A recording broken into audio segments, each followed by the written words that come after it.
If the stars were made to worship, so will I. Here's your reading from Dr. DeMay's devotional book from week 43, day 2. The Lord rebuke you, Satan. The Lord who has chosen Jerusalem rebuke you. Zechariah 3, verse 2. Then Jesus went into the temple and began to drive out those who bought and sold in the temple, and overturned the tables of the money changers and the seats of those who sold doves. And he would not allow anyone to carry wares through the temple. Mark 11:15 through 16. Wow, do you think Jesus might have been a bit angry in that scenario in the temple?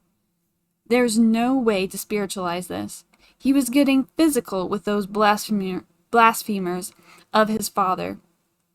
So much for any thought of Jesus Christ being a milquetoast. So much for any thought of Jesus Christ being a milquetoast.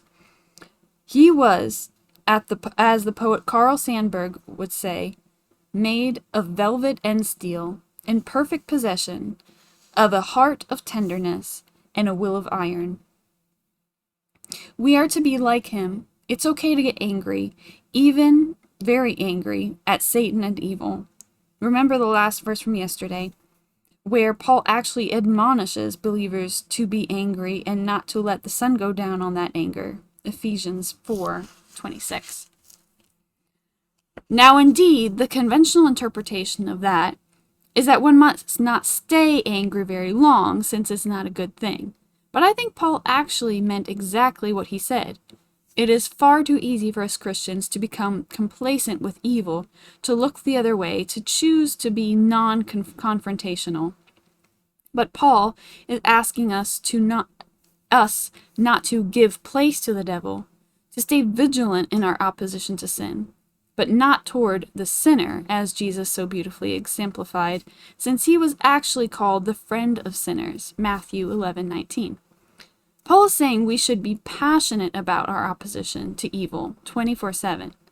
We are to be strong men and women of faith, trusting not in our strength, but in the Lord, as David said, "In God I have put my trust. I will not be afraid. What can man do to me?" Psalm 56:11.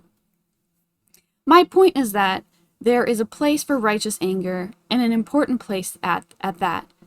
As a pediatrician, I see things that make it so very easy to fan the embers of this righteous anger into fiery flame. I'll share a personal story about all of this tomorrow morning.